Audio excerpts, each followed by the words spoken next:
Are you ready to get started or what? I'm working on it, man. I'm getting there. He's in the process. Yeah, he's in the process. Yeah. He's in the But check out zone. your I've only podcast. been- I love the title of it.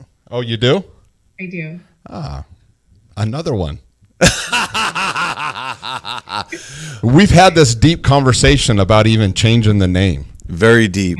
Yes, Yeah. and then every time we think about it, someone compliments us on the name, and then we say, well, maybe we should keep it. Yeah. I'm an ask for forgiveness later kind of gal, Okay. right? So you're Yeah. gonna stay in trouble. Just do what you're gonna do, and then just ask for forgiveness after you do it. Yes. That's kind of how we lead our lives, and that's where it came from. So, I know the rules well enough to know when I can cross the line or not, and then I just make a choice whether or not I want to cross the line, and then ask for forgiveness. yeah. There it is. Perfect. It's perfect. Well, and that's the reason why we kept the name of the show. We're going to roll with it. Sometimes you're flush and sometimes you're bust. And when you're up, it's never as good as it seems. And when you're down, you never think you're going to be up again. But life goes on. Remember that. Money isn't real, George. It doesn't matter. It only seems like it does.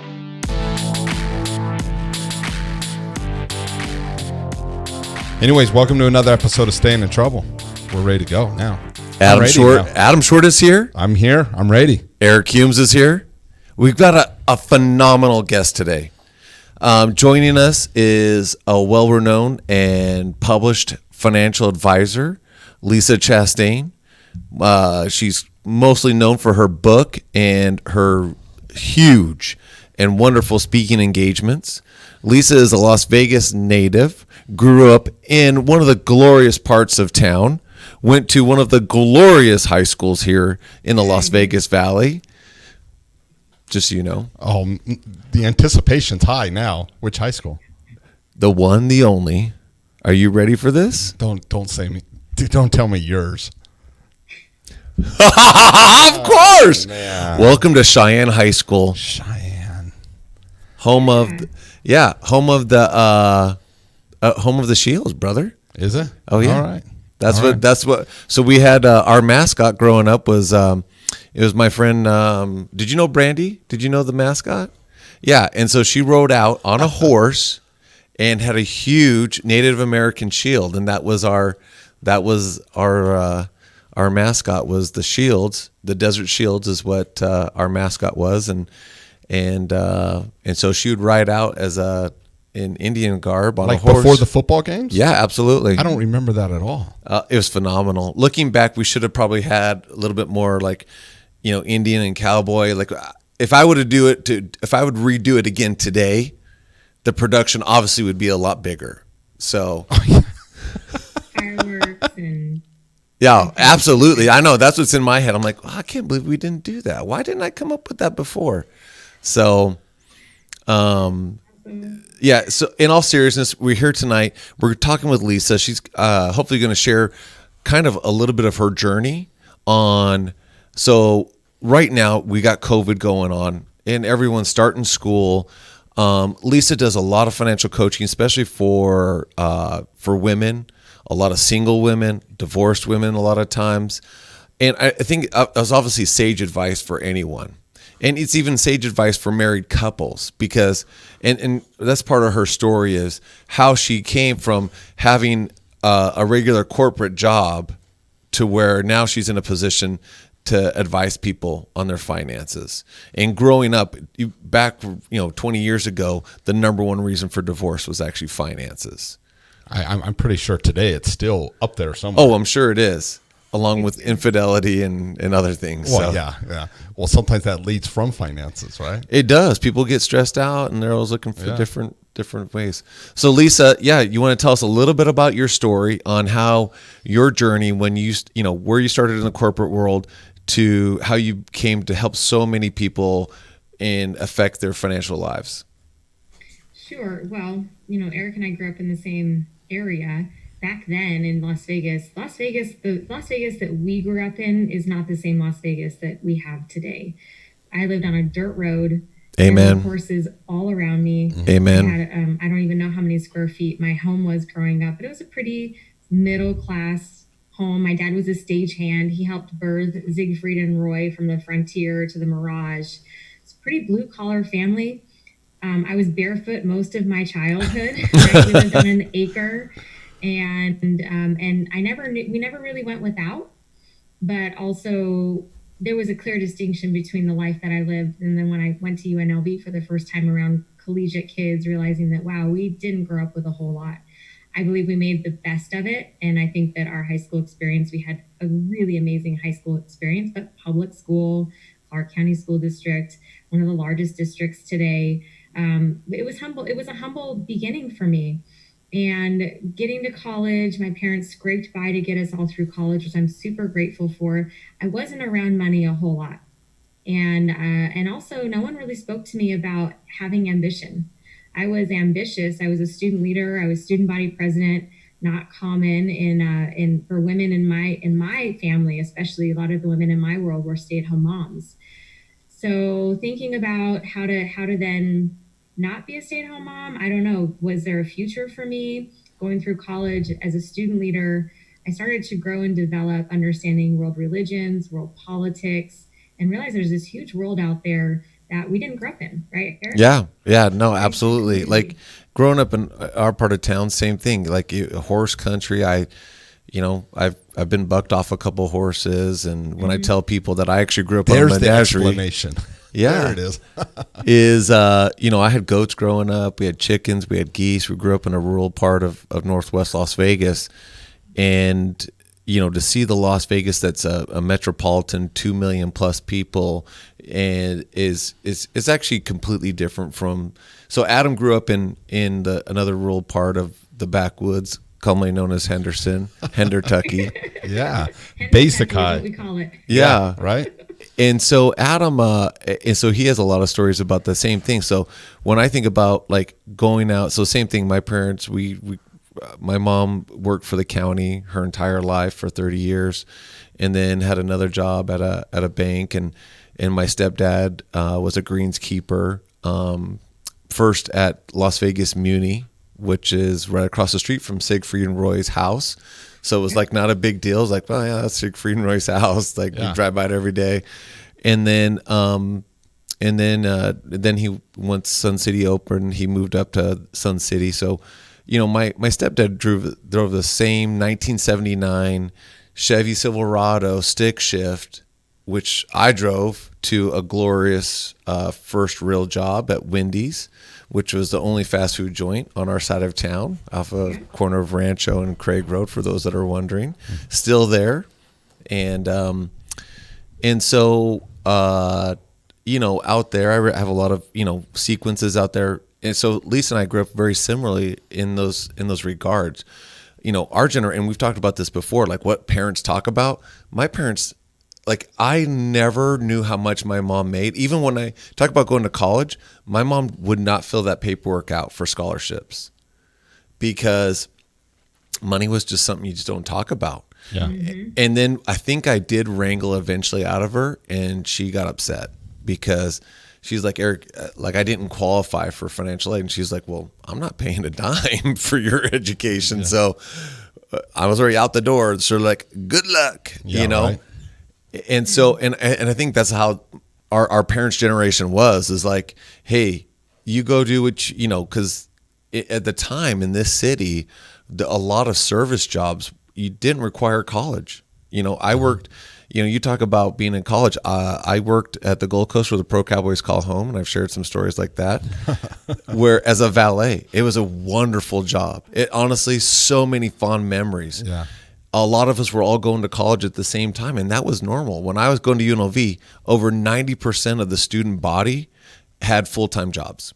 Mm-hmm. Full-time jobs. That's crazy at a true like academic environment. I was a cool kid in class with my beeper, beep, beep, beep, beep, coming to work, teach. I got to go take a phone call. So Lisa, you're growing so much in your leadership positions. Tell us how, post college, where are you at? What's going on? Yeah, well, I hustled through college. I was a student leader. I don't think I slept a whole lot. I had 3 jobs. So my parents paid for tuition. Everything else was on me. And through that, I'll tie this back to finances in a minute. I learned how to work really hard And I had a lot of respect from people that were on campus. And so as soon as I graduated, I got offered a job to be an undergraduate recruiter. But funny enough, they almost didn't hire me because I was so introverted. They didn't think I could do the job. It was the single best thing for me, though, because it taught me I had to go out to local high schools in Las Vegas and talk to kids about you never leave Las Vegas, right? Yeah. UNLV, and get outside my own comfort zone and help kids understand the value of becoming a UNLV student, which I had a great experience as a student at UNLV. It sounds like you did too. And then from the undergraduate recruiter position, I heard that the Honors College was hiring. So I put my hat in the ring for that. And over the course of the year, I was an advisor for the Honors College and became the director of the Honors College, well, director of advising for the Honors College. So I climbed up really fast to the ranks of UNLV. Meanwhile, also, I was someone who knew very little about money, thought I knew a lot about success. Mind you, my dad never made more than $60,000 a year as a stagehand. So when I was making $54,000 a year as the director, rolling. Stuff. Yeah. Right. And I was working toward the American dream. I bought a house. I did everything I was supposed to do in my 20s, or I thought so, right? I bought a house. I got married. I had a 3-year-old son by the time I was 31, and I felt like I was at the top of my game. So at 31, I was like, wow, like things were going really well. Looking back now, I'm 40. Looking back, I was overextended financially. I was overextended in workload. My ex-husband went through a divorce, was overextended, and we were just pushing and pushing and pushing so hard for our version of what success is. Those lessons going through divorce, I had $100,000 saved in my 401k by the time I was 31, so I thought I was doing pretty well. It was all gone by the time I was 38. Short sold my home, and I was looking at starting over again. So those were the tough lessons for me, not knowing what I needed to know about money, not knowing what I needed to know about my career. When I left UNLV, I became a stay-at-home mom, and things fell apart from there. Great value for me now as a mentor to young women to say, I get what it's like to struggle with money. Here are my struggles. I don't know it all, but I did do my due diligence. I learned about money. I became a financial advisor. It was not easy, but I'm so grateful to be able to say, hey, you can turn things around. And that's ultimately my message today. You're not alone, and you can always turn things around. That's fantastic advice. So what I love about that message is I tell people this all the time about Vegas is actually a great place to start over. Like so many people relocate here from California, New York, Arizona, Nevada, Utah, and they come here and they're like it's like a new beginning. And I'm like, because there's so many instances. They're like, oh, don't you ever get tempted? It's in the Strip. Aren't you gambling full time?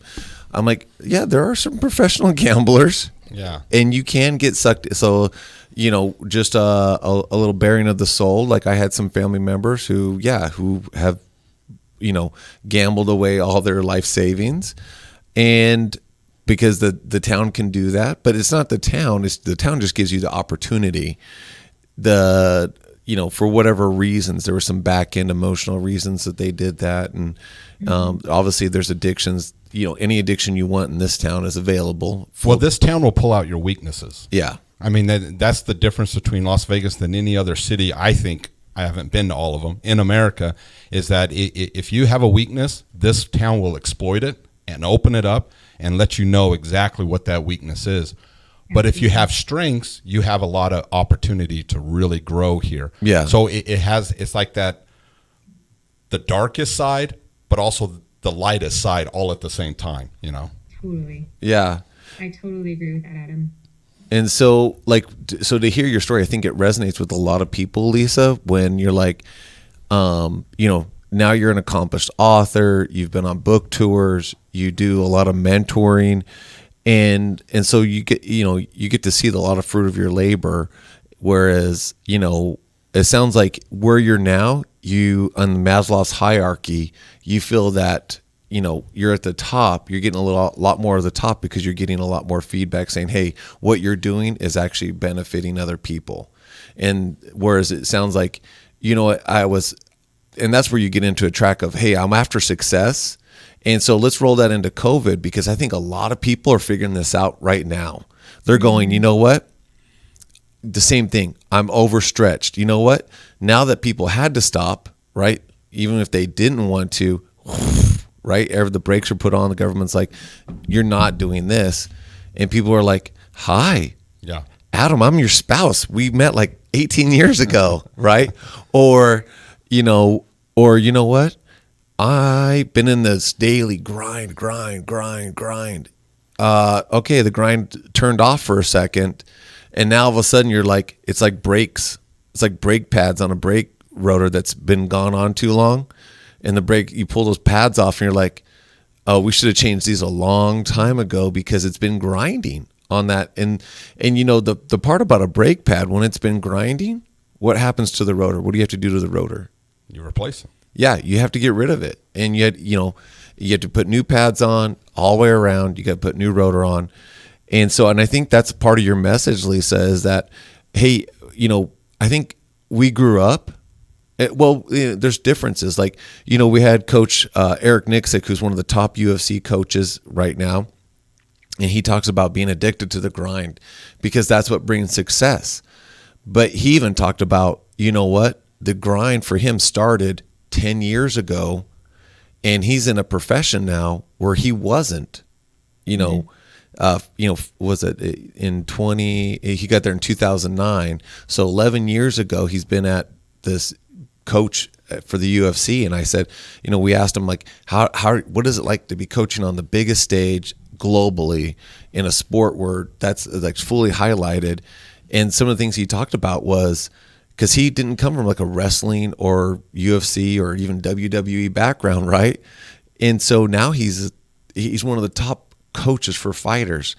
And the thing about that is he does it every day. But he loves what he does. That's the other thing, right?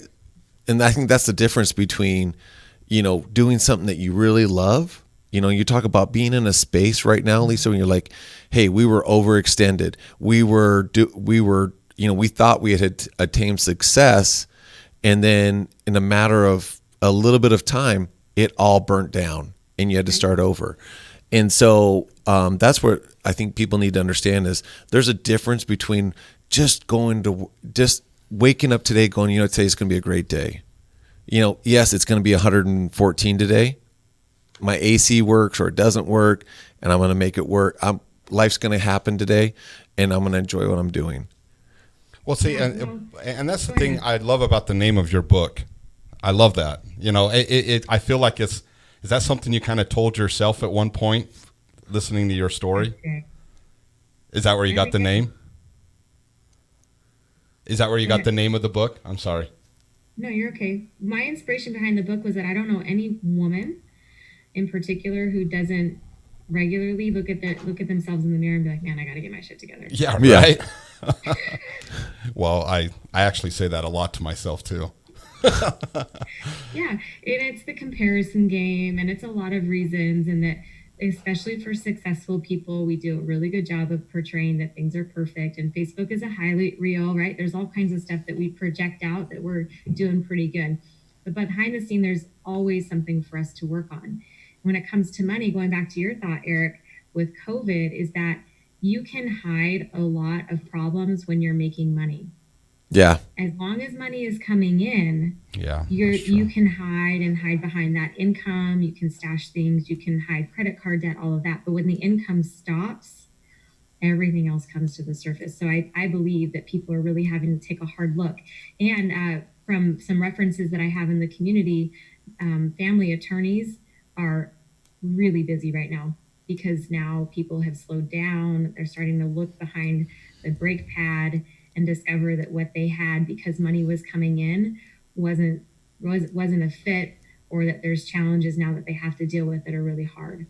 So all of that, I think, is why I know I wrote my book is like, hey, we all say it, but let's get behind that conversation. And let me give you some tools how to find purpose and also how to get your finances together. So I've been struggling with this for a little bit, is I hear that, and I'm not trying to contradict anything that what you said. Hard work is very important, But the struggle I have is there's a lot of hard workers out there. And I've worked at jobs that I have busted my butt at, but I still not going anywhere.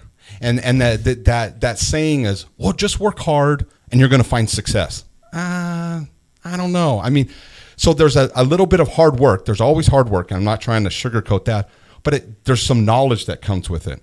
As I've gotten older and become a parent myself, I kind of compare my parenting skills to my parents. And one of my complaints, as much as I love my parents, one of my complaints is my parents never talked about finances. They never talked about savings. They never talked about retirement. It's just something they did not talk about. My dad believed you don't talk politics, religion, and money. Never mentioned that to anyone. So my entire life growing up, any financial problems I had or solved or good financial problems, I figured it out on my own. And I felt like that's where they kind of have failed. So with you being a mom and you writing a book, what kind of, do you agree with that? Like, you need that knowledge with that hard work. You can have hard work all day long and go absolutely nowhere, and you just work for someone else for the rest of your life, and you make that good, probably good income, but just that average income. You're not finding that true success. Absolutely. And I think that the key component there is mentorship. What I'm hearing you say is that your parents didn't mentor you when it came to money. So how'd you learn? A lot of other ways. Yeah. And career-wise, career paths. I was a academic advisor. I helped kids figure out their career paths and their majors and what they wanted to do.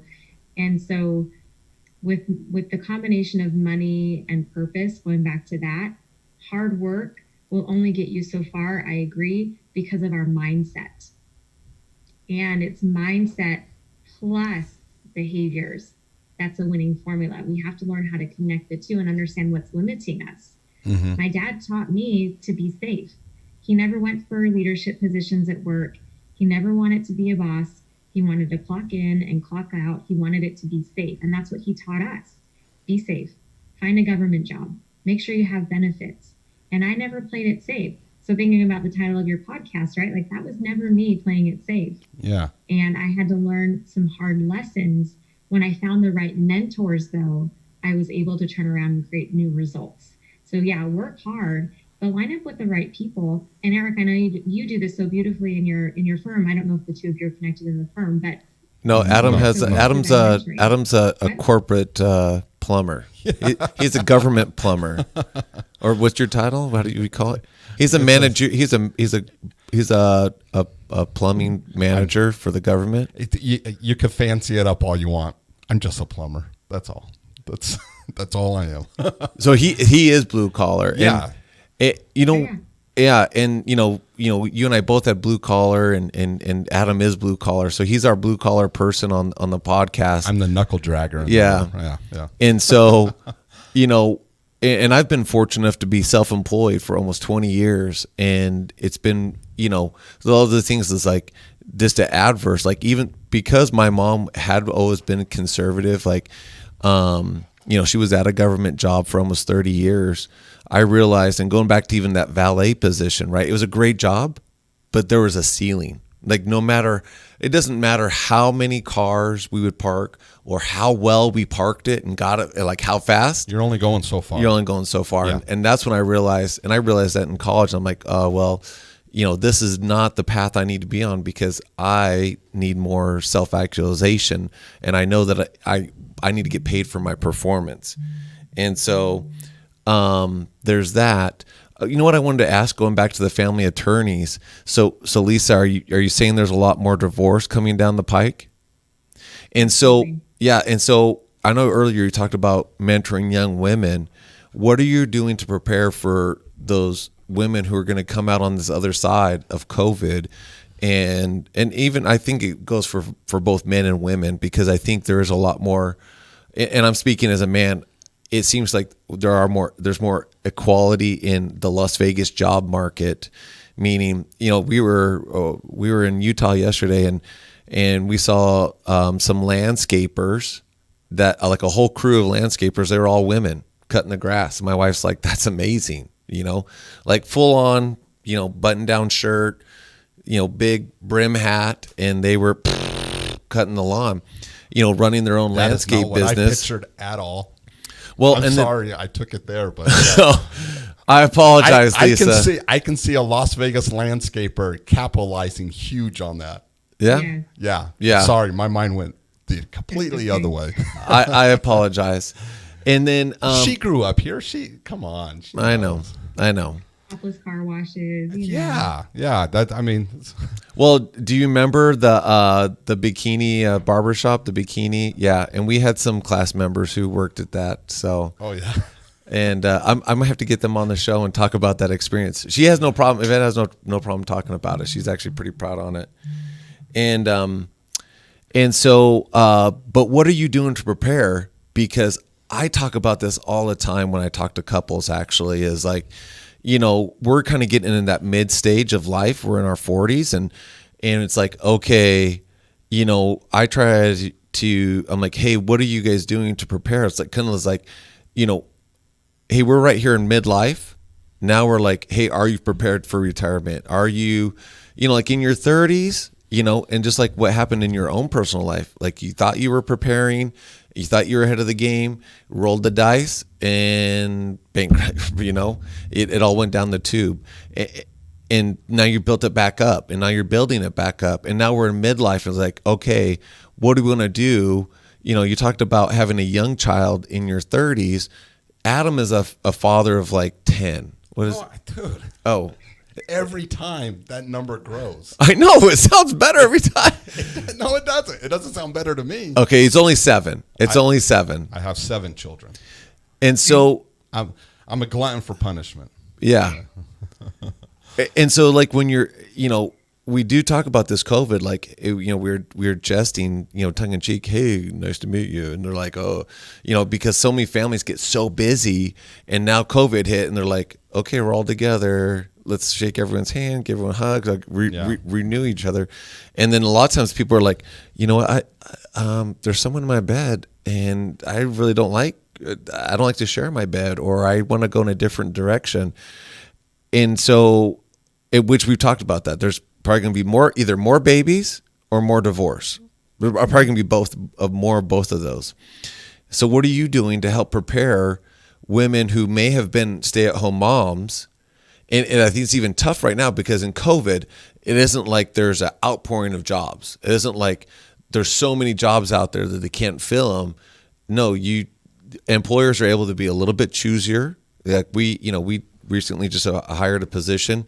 We had over 200 applicants for that position, and we went with the most qualified and the one that best fit our company. So what are some suggestions that you're telling people, Lisa, to prepare them? Like, hey, you might be looking at a different future. Can you give them some advice?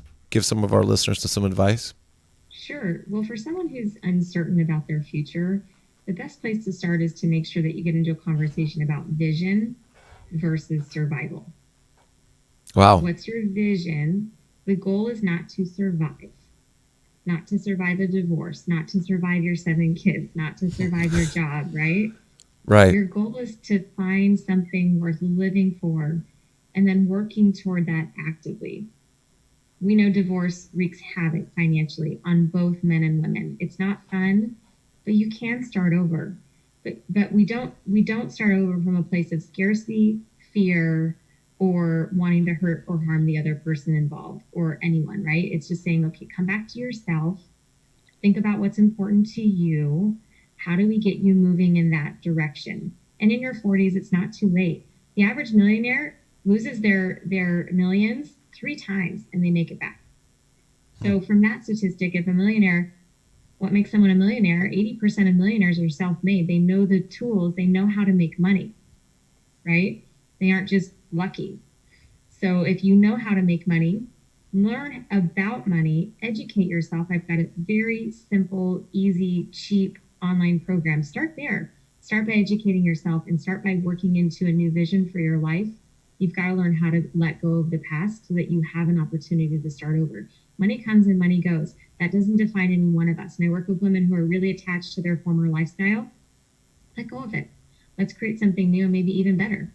And so those are the conversations I'm having every single day. And it always starts out with, let's get you into a vision And also, let me teach you the simple, easy things about money that you never learned. What's real quick, Lisa? What's the link though for our listeners? We'll put it in the episode bio, but spell out the link for the online course. LisaChastain.com. Did you say it again? I was over talking you. Sorry. I'll say it. It's www.lisachastain.com. Boy, you said that so nice. She has a great name. She has a great opportunity. It's great when we have people on who, obviously all of our guests are helping people. And I love telling Lisa's story because I think it gives us all hope, right? It gives us sunshine. We know the sun's going to come up tomorrow, and tomorrow it's going to shine on us, and so that's what I love about it. And so I know personally, we had Lisa at a women's event last year, and it was phenomenal. I got so much great feedback. She's a wonderful speaker. If you're looking for someone to come in and help motivate, like she said, divorce wreaks havoc on both men and women. And as well as I think something that you talked about, Adam, I mean, you're talking about those same things. You're like, hey, my parents didn't mentor me. My parents didn't mentor me. And then that's another thing about, us moving into midlife, or even a young person who's in their young 30s to even someone that we see in the 50s now. Hey, guess what? The day's not over, right? There's opportunity for everyone. That's what I love about when you said, Lisa, you're like, don't have fear, have a vision, and have hope for the future, and that's what really moves people along. We talk about our different guests, and we talk about like, hey, what you want to do. Like Adam and I were talking about some of the projects he's working on. Adam's working on producing some other podcasts for people, and we're getting a lot of requests for that. And he's doing a wonderful job with that. And so that's part of his future. That's part of his vision. And, in both of us having kids, we're way involved with them. And so we're able to, help them in their endeavors, and hopefully we'll be better mentors. Lisa, do you see now with the whole COVID thing, more women entering into the workplace? No, no, not yet. I think some of that is still going to play itself out over the next year, especially because we have a lot of people still on unemployment insurance and PUA and different types of assistance. As that runs out, just like any depression, I think everyone has to get to the table. We saw in World War II, right? Yeah. Women had to work, the guys were off at war. Mm-hmm. And also, statistically looking at the trends in employment, women have been climbing the ranks much faster in different ways than men. Mm-hmm. So that trend will continue. And also we own I think I might have shared the statistic, Eric, at the talk that I did last year, is that women learned that the ticket to upward mobility is education. So women own the majority share of every degree at every level, starting with associate's degree all the way up to the PhD level. And eventually that will catch up in employment. And it definitely has not caught up in pay yet. The women still, we're 90% behind men in earners. And that's where I think we'll see the continued increase. Uh-huh. But yeah, in terms of back into the workforce, I think we've already seen that. See, so what's something I was thinking is with, like what you said with your dad, and I think myself included, is, I thought I lost my volume there. No. You get to a point where you're comfortable, and then all of a sudden that comfort job goes away. So now you don't have that comfort job. And usually when you get so comfortable after so many years, like hypothetically, if your dad lost his job, that comfortable job he had for so many years, and he has to go out and find something new, I think that would be a very slow process. And I see maybe more wives that are usually stay-at-home moms entering into the workplace to cover that lost wage. I read in the paper the other day, not actually the paper. I don't know why I say that. It's online. I don't know who gets the paper anymore. But anyways, that TimeMet, a company that's been in Henderson for decades, are closing their doors. And Southern Nevada, not being an industrial community, we don't have other big industry like that, like steel mills or anything like that. A lot of those men and women that have been working there for so long are now going to have to find new professions or pack up and leave to go where some of the other factories are. I can see why some main earners have to go back to school, go back to training. Their spouses are going to have to pick up the pace and help with that income. That's where I was getting with that question, is seeing if more and more women are going to be entering the workplace to cover for men or their husbands' jobs that are now gone. Yeah, absolutely. Men are the masters of manual labor. And as some of those factory jobs change, women have a lot of transferable skills and can shift. We're in definitely a more equitable workforce. Not that we are everywhere we want to be, right? But that we're definitely in a more equitable workplace where women can do that more easily now. And so that's happening. I'm sure that's happening. I don't know the statistics on it, but it is. And then, we have huge opportunities here that are moving from manufacturing to packing plants. Yeah. For example, with Amazon coming and sports coming, the work is going to be different, but the jobs will still be there. Same thing with tech. I see a lot of tech coming in. Henderson is still working on that big Google facility. I don't even know what you call it, Google campus or whatever they do in there. But yeah, those bigger type companies I think are moving in, and I think it's a good balance to have a balance between entertainment and other industry in a community to keep it going. Yeah. Because we noticed when we shut down, that entertainment came to a screeching halt. And then it's the other industry that will keep a community alive. Definitely. I think Nevada identified the need to diversify years ago, and we're moving slowly there. And I think that we have more to go. But I was a part of a group called the Stat Pack. I don't know if you're familiar with them, but they do regular economic updates, just like real estate has the real estate updates. Is that with Jeremy Aguero? A comparison of jobs that are being outsourced, looking at the next 10 years. And administrative type jobs were already on the trends to be outsourced. I think COVID is just going to accelerate some of that. So we didn't see COVID coming, but we're going to see a lot of jobs outsourced and transitioned into robotics, technology, AI. That was already happening. COVID, I think, is just going to say, whoop, a lot of companies are going to shut down and move that forward. It's definitely an interesting time. It's a time that a lot of things are changing. And I think what's making it so weird for a lot of people is the change is happening such at a rapid rate. We kind of knew all this was coming. People have talked about it. Politicians have talked about it. All kinds of stuff that we're going to move towards this world. We just didn't think it was going to be in 5 months. So that's kind of the crazy part of it all. Yeah, Lisa, we really appreciate having you on today. Once again, listeners, if you're interested in taking some financial courses, they're super affordable.